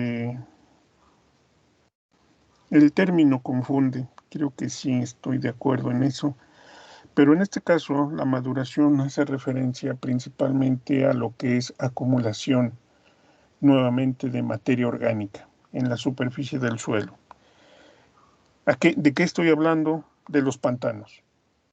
Nosotros, si tenemos una idea de lo que es un pantano, pues es simplemente presencia de agua y una gran cantidad de materia orgánica. ¿Qué sucede? Que como tenemos agua, ¿sí?, no tenemos un buen proceso de descomposición de la materia orgánica. Y por lo tanto, tenemos simplemente que esa materia orgánica se acumula por periodos bastante prolongados.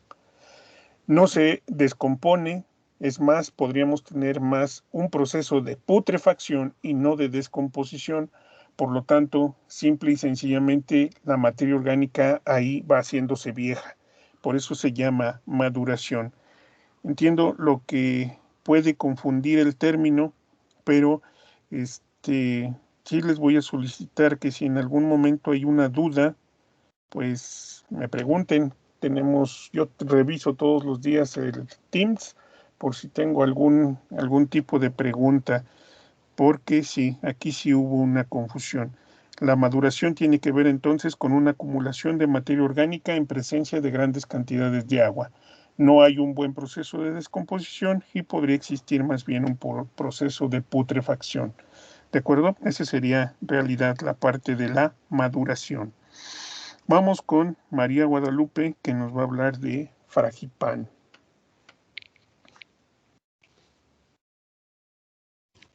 Sí, profesor, nada más que me van a ayudar a compartir. Ok.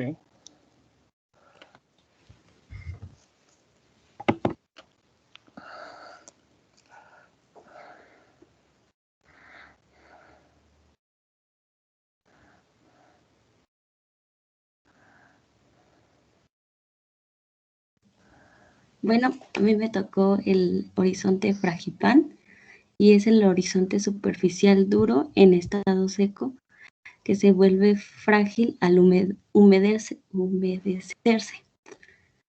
A grandes rasgos, porque siento que puse mucha información, el fragipán puede pertenecer a panes de estructura franca y es pobre de materia orgánica. Son cementados con hierro y de consistencia dura, pero quebrantiza. Vuelvo a decir que cuando se humedecen se hacen moderadamente frágiles, pero eso quiere decir que son panes endurecidos reversiblemente. Se pueden observar en distintas formas, como de polígonos, pero también tienen una estructura laminoforme dentro de los prismas grandes. Pero normalmente su estructura son de bloques y esa es la más común que se pueden encontrar.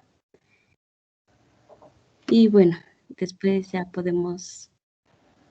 Eso es como que lo que yo entendí a grandes rasgos, que es lo que son un horizonte fragipán. Ya, profesor, porque no encontré tampoco grandes imágenes ni ejemplos. Muy bien, pero en esencia dices lo que es un fragipán, es un material que es muy duro cuando está seco, pero se reblandece cuando está húmedo. Entonces es reversible ese endurecimiento. Cuando nosotros lo encontramos, una de las características más comunes es la foliación, como bien lo mencionaba la compañera, ¿sí? Y pues el cementante, como estamos hablando de un endurecimiento, el material que provoca esa cementación, pues fácilmente se puede eliminar. ¿Qué tipo de materiales pueden fungir como cementantes? Principalmente el carbonato de calcio. Ese puede ser uno de los elementos que puede provocar ese endurecimiento cuando seco, pero una vez que se humecta puede ser más fácil de profundizar, ¿sí? Ese sería entonces un fragipán. Gracias, María Guadalupe. Vamos con Jimena, ahora sí, Jimena Lilian, que nos va a hablar de las traslocaciones. Sí, profe.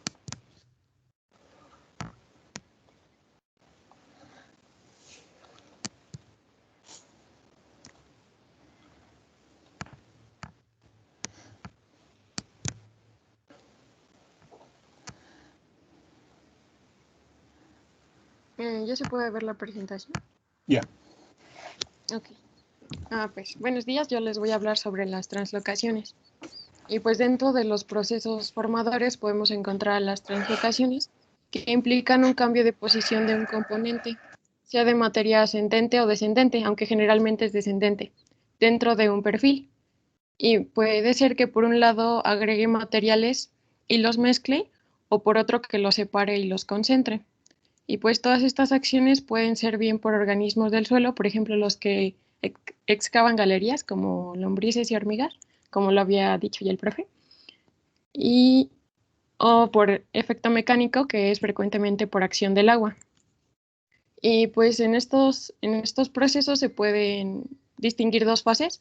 Una inicial, que es de movilización, transporte y pérdida de materiales, que se llama eluviación, y un segundo, que se llama iluviación, que es de inmovilización de materiales y acumulación.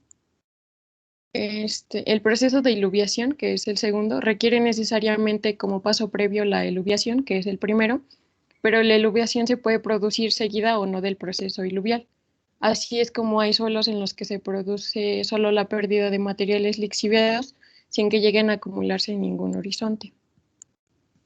Y pues las sustancias que se pueden ir translocando pues, por acción del agua son muy diversas y también lo pueden hacer bajo diferentes formas. Sustancias que se pueden aliviar lo hacen básicamente por tres formas, que es como iones disueltos en forma pseudosoluble, formando complejos organometálicos o en suspensión. Y pues según la causa de estas translocaciones se pueden, por ejemplo, distinguir translocaciones en solución o en suspensión.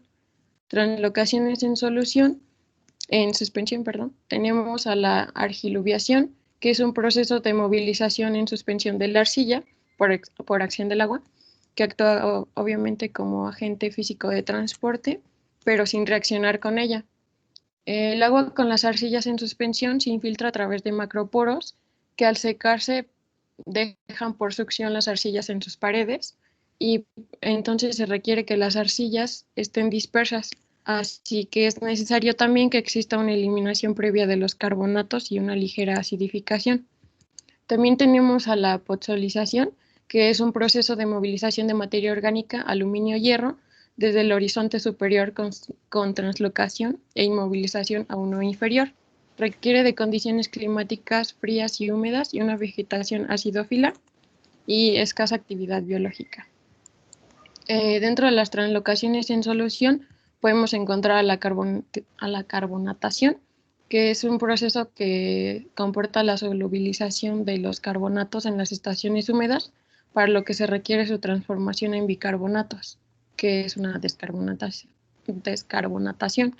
Y pues esto se produce gracias al dióxido de carbono y a los ácidos producidos por la actividad biológica, por lo que su intensidad es más en horizontes superficiales.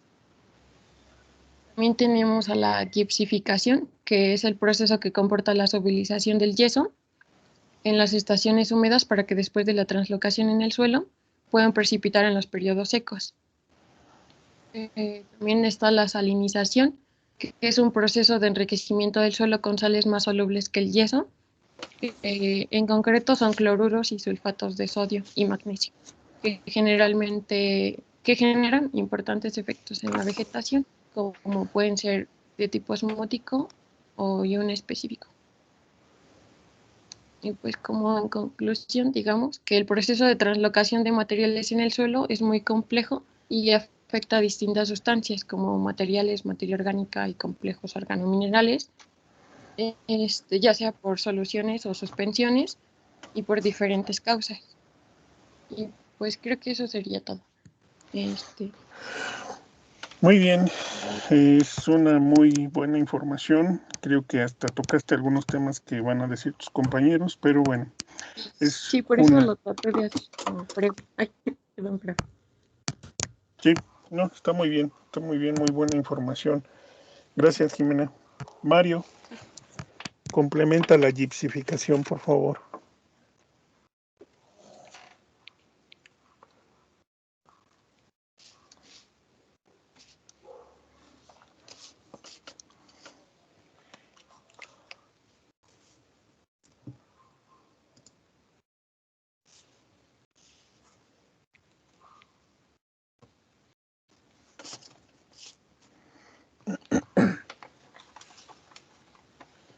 Parece que no está Mario, no tenemos nada.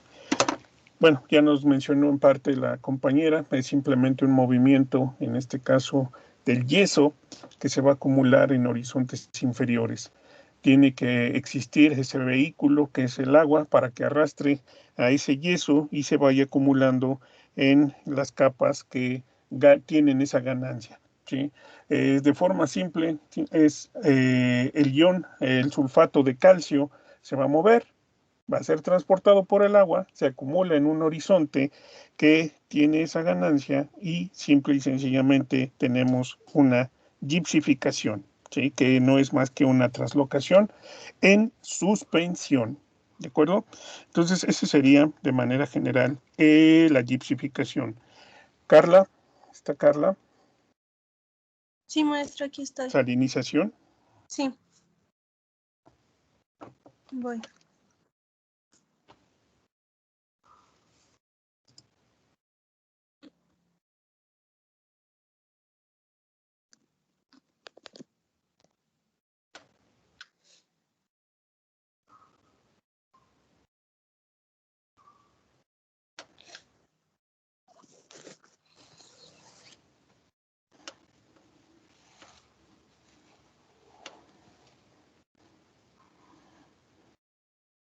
¿Ya se ve? Ahí va.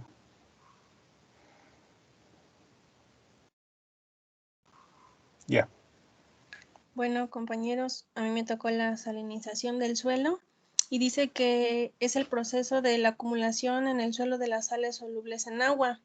Puede darse de forma natural cuando los suelos son bajos y planos y están inundados por ríos o arroyos, o si el nivel de las aguas subterráneas es poco profundo y el agua que asciende por capilaridad contiene sales disueltas. Un ejemplo podría ser debido a la explotación intensa del agua subterránea, donde se salinizan acuíferos dulces en la costa de los mares. Esto pues aumentando los niveles de las sales y tornando el agua no apta para el consumo humano. Algunas de las consecuencias que me aparecieron era de que se producía una disminución en la disponibilidad de agua, como ya lo había dicho.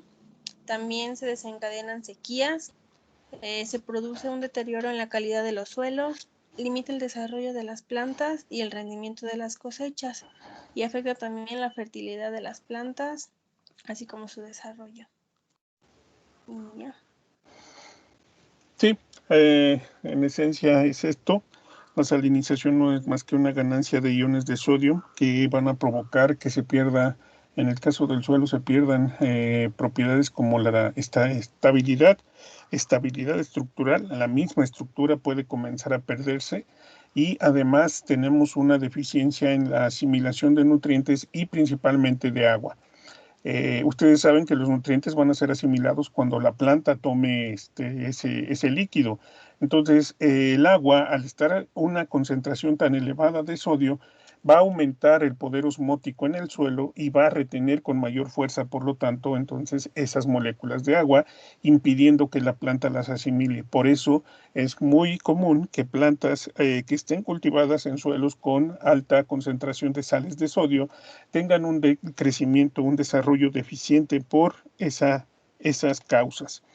Muy bien, Carla, esa fue la salinización. Ahora, no sé si Jorge, que nos hable de la sodificación. ¿Está Jorge? Profesor, Sí. Jorge me comentó que desde en la mañana se fue sin internet y no ha regresado. Ok. La sodificación no es más que un problema más grave por la salinización. Cuando no se toman las actividades, en consideración ese problema de salinización y se permite que se sigan acumulando esas cantidades de sodio, va a llegar un momento en el que la acumulación de sodio provoque la presencia ya del ion como tal y ahora sí se rompa por completo la estructura del suelo.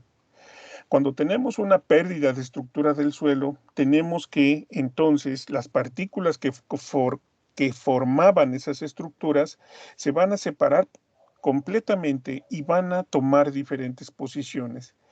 Esto significa entonces que las partículas más gruesas van a quedar en el fondo y las partículas más finas van a quedar en la parte superficial. Los suelos sódicos se van a caracterizar porque en la superficie entonces, al tener presentes las partículas más finas, se van a formar costras que son sumamente duras, sumamente compactas y que definitivamente ya no permiten el crecimiento de ninguna especie. Las condiciones de pH se modifican drásticamente, incluso llegando a valores cercanos a 10. Entonces, son suelos que están sumamente degradados, que ya no tienen estructura, que impiden incluso la circulación del agua mucha de esa agua queda en la superficie hasta que llega un momento en el que se saturen. Recuerden que tenemos también un aumento en la presión osmótica, esa presión osmótica también se dispara y por lo tanto no hay posibilidad de que ocurra un desarrollo de especies cultivadas o incluso especies naturales no pueden desarrollarse en un suelo de condiciones sódicas. Las tonalidades que toma un suelo sódico son en muchas ocasiones colores muy negros, muy oscuros, pero que tienen esa oscuridad debido a que, como lo mencioné, ya perdieron estructura. Todas las partículas más finas que están involucradas en ese caso, la arcilla y la materia orgánica, y es la materia orgánica la que da esa tonalidad oscura, se queden en la superficie, cuando se secan son muy compactas, son muy duras y no permiten entonces el movimiento del agua. Esas serían las características de lo que es un suelo sodificado. Vamos ahora con Blanca, que nos va a hablar de otra que está relacionada, que es la alcalinización.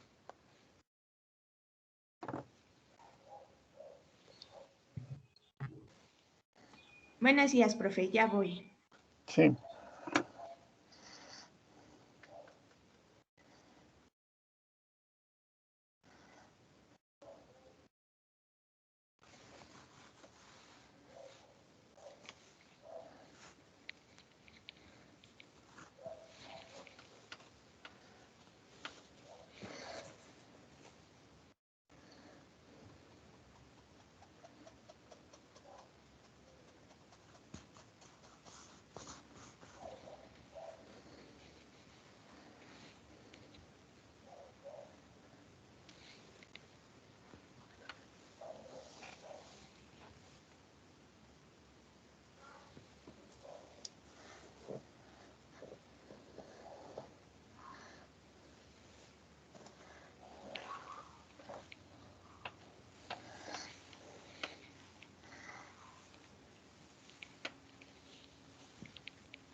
Compañera, si estás hablando, tienes apagado el micrófono.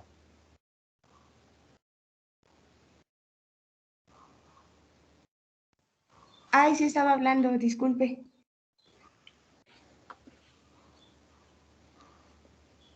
Bueno, yo les voy a hablar de la alcalinización. Ya se escucha, ¿verdad? Ya. Bueno, la FAO define la alcalinización o solicidad del suelo como el exceso de sodio intercambiable dentro del mismo.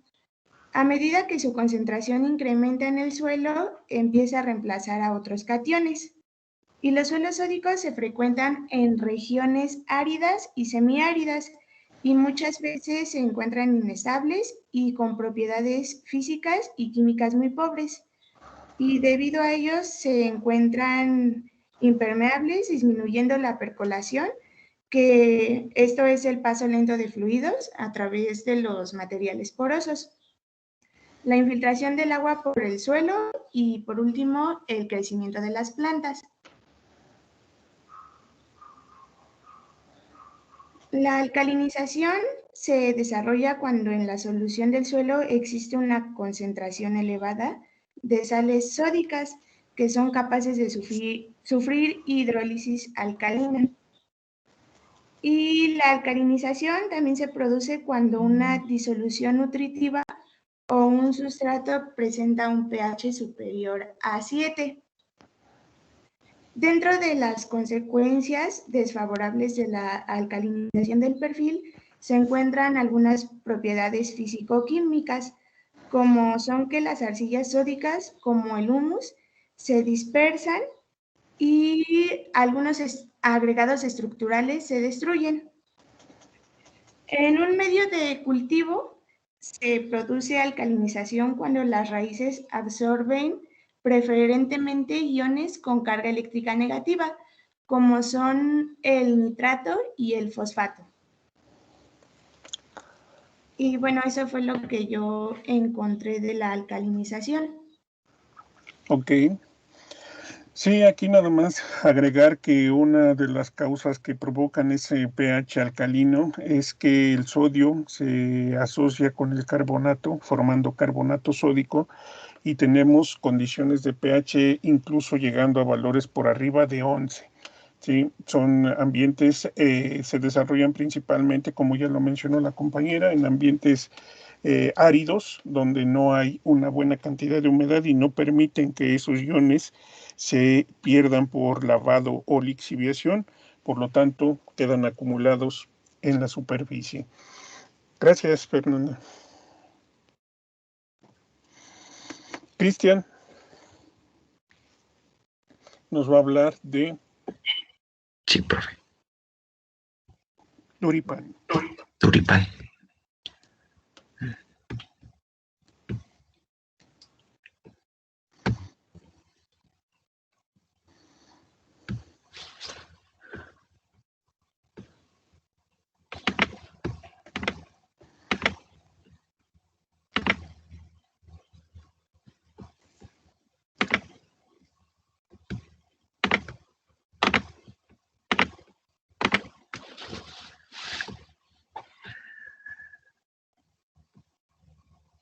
¿Ya se ve, profe? Ya. Ah, ok. Bueno, buenos días, compañeras y maestro. Yo voy a explicar sobre el Duripan. El Duripan es un diagnóstico horizonte del suelo que está segmentado por sílice iluvial en un subsuelo de capa dura, ya que también se produce sobre todo en climas áridos o semiáridos, donde el suelo generalmente es seco, ya que los suelos duripanes son a menudo geográficamente asociados con áreas de actividad volcánica, ya que muestran pues evidencia de ceniza o deposición de vidrio volcánico. Y como aquí nos explica, bueno, que los climas de vidrio volcánico con rapidez proporcionan una amplia oferta de sílice soluble en el cemento del suelo, ya que pues también lo que encontré que un horizonte petrocálcico se puede formar sobre un conjunto del Duripán, ya que también los suelos duripanes por lo general no contienen una gran cantidad de carbonato de calcio, sino solamente puro calcio. Y bueno, también que donde se precipita forma microagregados que poco a poco se pueden convertir en un Duripán de plano derecho. A veces también los duripanes pueden ser rotos por terremotos o por el periodo de mojado o también por un secado alternativo. Y esto también no se puede considerar un duripán hasta que las grietas o huecos que permiten penetrar las raíces que son de 10 centímetros o más separados. Y la sílice es degradada en su mayoría transportadas por el agua en el subsuelo, ya que también no se deshacen al incluirlos en el agua. Y bueno, producen también cambios de volumen de reducido, perdón. Entonces también pues, lo que encontré, una de sus características es que contiene un color rojizo segmentado por sílice. También, como ya lo había mencionado, que es una capa dura del suelo que cuando es muy superficial entorpece el desarrollo radicular de la vegetación. Y esta es una imagen donde aquí me imagino que se rompió. Y eso sería todo. Ok. Bien, el Duripan entonces es un material, a diferencia del Fragipan, este endurecimiento no es reversible, como en el caso del Fragipan, donde sí puede estar completamente duro y posteriormente cambiar su condición. En este caso estamos hablando de un material completamente cementado, provocado por la presencia de alta concentración de sílice, ¿sí? Es insisto, una forma no reversible.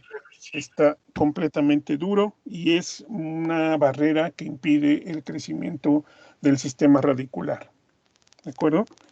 Ese sería entonces el Duripan. Minerva.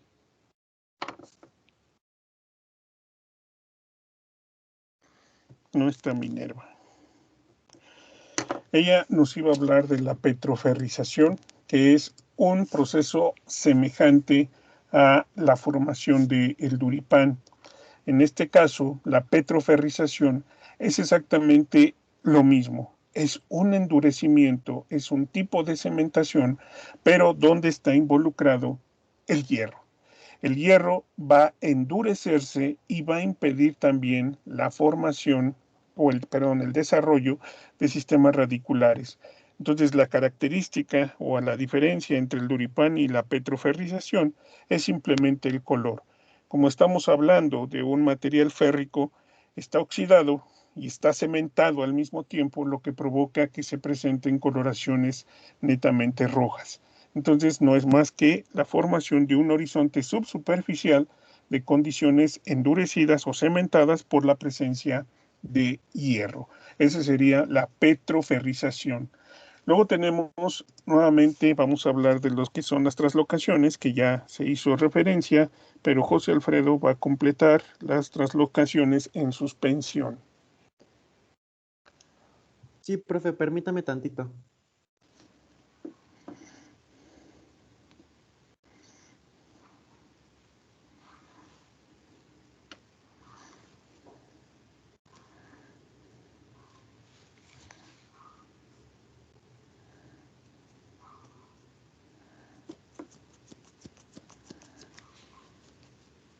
¿Ya se logra ver? Ya. Bueno, buenos días compañeros. Yo les voy a hablar lo que es translocación en suspensión. Pero primero que nada, translocaciones junto con la adición, la pérdida y la transformación, uno de los 4 tipos de procesos responsables de la transformación del material parental de suelo, con un perfil organizado en capas u horizontes capaces de sustentar la vida y el crecimiento vegetal. Por lo que yo encontré, podemos decir que la translocación se divide en 2 partes, lo que viene siendo la eluviación, que es la parte inicial, y la iluviación, que es la parte final. En la parte inicial de eluviación podemos decir que esa es la que consiste en la movilización, el transporte y la pérdida de materiales desde su posición original en un horizonte de perfil, llamada genérica, como dijimos, eluviación, cuando el agua es el medio de transporte. Y por la otra parte es la que consiste en la inmovilización y acumulación en un horizonte distinto, del mismo perfil, de las sustancias que migraron desde el otro en una fase de enriquecimiento de sustancias, llamada así iluviación. Esto generalmente es, por lo que encontré, es del horizonte A al horizonte B y su movimiento es vertical. Y por otra parte, la iluviación se divide en 2 partes, que es la mecánica y la química. La mecánica consiste en que las aguas lluvias percoladas alcanzan un horizonte de suelo más seco. El agua arrastra materiales finos de modo descendiente a través de la acción capilar de microcanales. Y la química son los constituyentes solubles, son depositados debido a diferencias en la química del suelo, especialmente el pH y el potencial del redox. Y aquí encontré una imagen que puede ser, que resume casi todo, que podemos ver la iluviación de arriba y la iluviación por la parte de abajo, vertical, ascendente o descendente, y sus tipos de transferencia son el carbonato de calcio, iluviación de arcilla y podzolización. Y yo encontré todo esto, profe. No sé si quiere agregar algo. No, ya lo había agregado, ya se complementó con lo que ya se había mencionado por parte de Jimena. Entonces, con esto complementa José Alfredo la translocación en suspensión. Y un ejemplo lo va a dar Santiago, ¿sí?, que nos va a hablar de la argiluviación.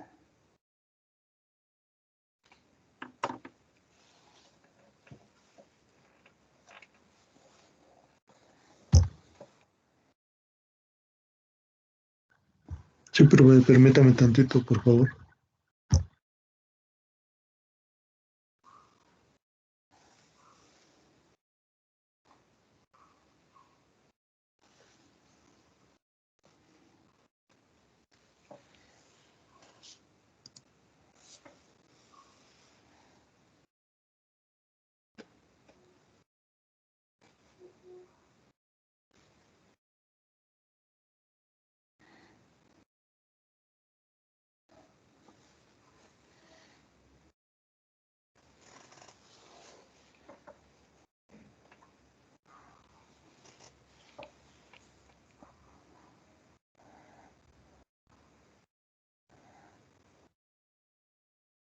No sé si ya se alcanza a ver. Sí.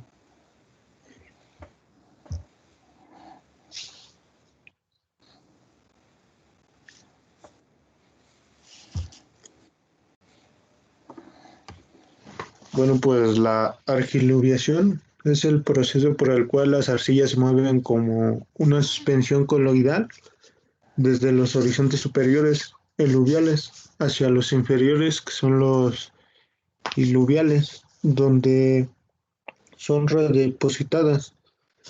La argiluviación es la responsable de la formación de los horizontes argílicos, una de cuyas características es la presentación de recubrimiento de arcillas.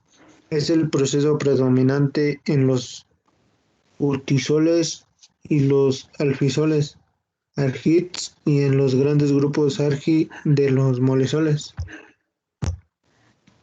Y ahí tenemos lo que es el revestimiento de arcilla. Bueno, eso fue lo que encontré, pero no encontré algo más. Sí, en esencia es eso, simplemente el movimiento de la arcilla que está suspendida en el agua y que se va a acumular en los espacios porosos, como en esa imagen que tienes ahí del lado izquierdo. Se puede ver mucho mejor, las otras no lo noto muy bien, pero se nota perfectamente cómo la arcilla está cubriendo ese poro, está revistiendo ese poro, ¿sí? Es movimiento entonces simplemente de la arcilla a través de los poros como vehículo, el agua. Bien, Santiago, gracias. Vamos con Pedro, que nos va a hablar de la pérdida de componentes. Sí, permítame.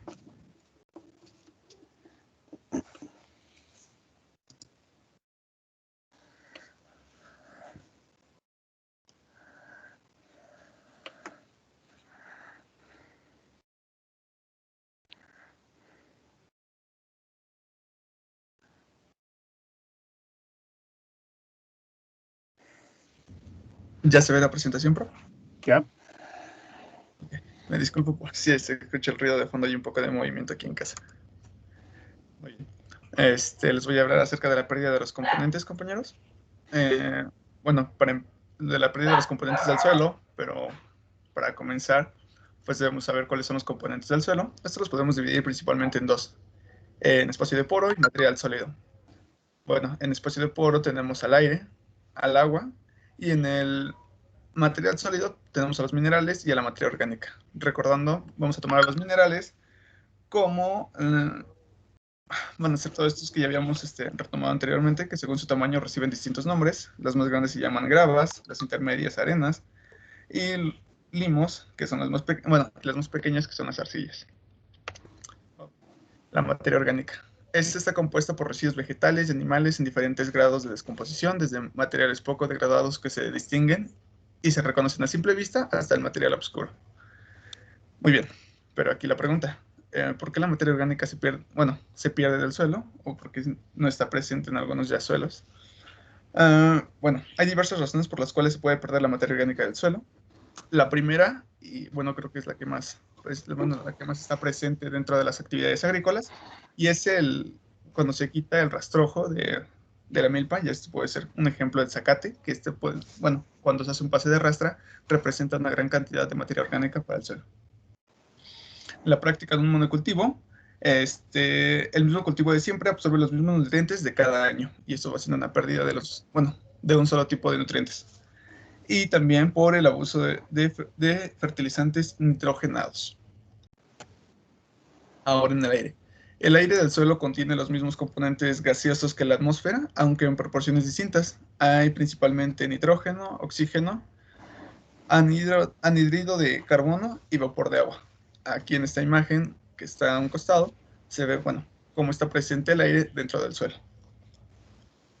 ¿Cómo se pierde el aire del suelo? Esto se da principalmente por la compactación, igual en prácticas agrícolas, cuando la maquinaria pesada pasa y la tierra aún está húmeda. Los pequeños espacios o poros se cierran en donde está presente el aire. Por último tenemos al agua. Es un componente esencial para el crecimiento y la vida de las plantas y los organismos que viven en el suelo. El agua desempeña varias funciones. Estimula la actividad de los organismos que habitan en el suelo, solubiliza elementos minerales y orgánicos que nutren a las plantas y es el medio de transporte de los nutrientes del suelo a la planta a través de las raíces. A un costado igual se ve cómo está presente el agua. Este puede estar en distintas porciones y se pierde de igual forma de dos formas principales, que es la evaporación y la transpiración, o también dicho evapotranspiración, y la escorrentía, principalmente superficial. De los aportes del agua que llegan procedentes de las precipitaciones atmosféricas, una parte penetra y otra parte no entra, pasando a formar la escorrentía superficial. Y bueno, pues eso sería todo, profe. Ok, muy bien, gracias, Pedro. Vamos con Gonzalo, que nos va a hablar de lavado. No está Gonzalo. El lavado no es más que la pérdida de algunos elementos que son solubles, ¿sí? Ya se habló de la iluviación y la eluviación, entonces pues simplemente el agua va a circular a través de los diferentes horizontes. Los elementos que se encuentre durante su movimiento vertical van a ser arrastrados, se van a solubilizar y van a ser llevados a capas inferiores. Incluso, en algunos casos, no solamente se quedan en las capas inferiores, sino que pueden alcanzar los mantos freáticos. Entonces, en ese caso, estaríamos hablando,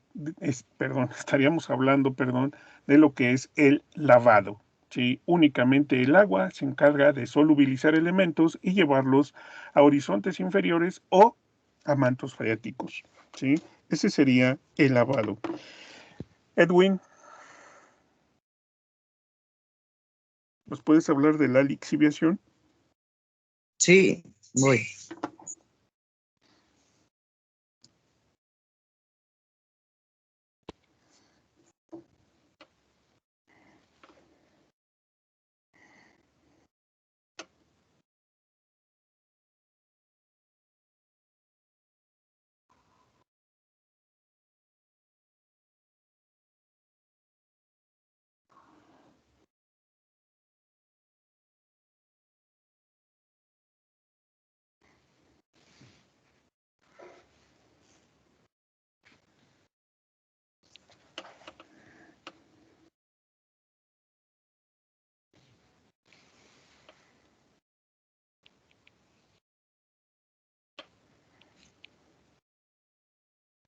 ¿Ya le apareció? Ya. Bueno, pues la lixiviación es un proceso en el cual se extrae uno o varios solutos de un sólido mediante la utilización de un disolvente líquido. Ahí vemos que tiene 3 etapas, que es el contacto, la separación y la extracción. Tiene varios intereses en diferentes ámbitos o ciencias, que pueden ser la química, la ecología, la geología y la metalurgia. Pero nos interesa la que está en el suelo, la lixiviación del suelo. La lixiviación produce el desplazamiento de sustancias solubles o dispersables como arcilla, sales, hierro, humus, etc. Es característico en climas húmedos y esto provoca que los horizontes superiores del suelo pierdan sus compuestos nutritivos, y se arrastran por el agua y hace que los suelos se vuelvan más ácidos, ya que quedan compuestos insolubles y a veces también se origina toxicidad. Prácticamente es la pérdida de materiales orgánicos de un horizonte a otro. Creo que se parece mucho al lavado. Se parece mucho al lavado. Únicamente la diferencia que tenemos es que en la lixiviación debe haber un agente químico, ¿sí? Eso es lo que nosotros debemos recordar. En la lixiviación, agente químico. En el lavado únicamente es el agua, ¿sí? Esa es la única diferencia. Citlali, ¿nos hablas de la erosión? Sí, ya voy, profesor.